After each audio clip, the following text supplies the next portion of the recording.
ආයිබෝවන් සියලු දෙනාටම ආයිබෝවන් අද දවසේ අපේ විහාරස්ථානයට ඔබ සියලු දෙනාම පැමිණියා. ඉතින් අපි ආදරයෙන් ගෞරවයෙන් යුතුව ඔබ සියලු දෙනා විහාරස්ථානයට පිළිගන්න ලබනවා.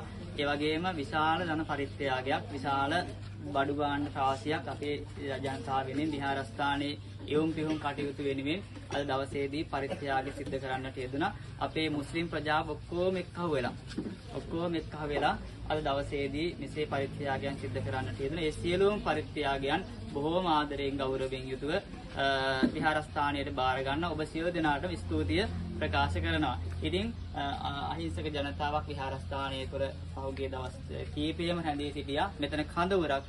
ඉතින් මේ කඳවුරේ විශාල පිරිසක් 300ක් විතර හිටියා. ඉතින් මේ සියලු දෙනාටම ආහාර පාන අපි ලබා දීමේ කටයුතු සිදු කරන්නට යෙදුණා. ඉතින් අපිට සහනයක් වන්නට අපේ මිනිසුන්ට සහනයක් වන්නට අපේ මුස්ලිම් ජනතාව අපිට ජාති කුල මලයේ කිසිම ભેදයක් නැහැ. අපි ඔක්කොම එකම මිනිස්සුත්. ඉතින් අපේම අසල්වැසි ගම.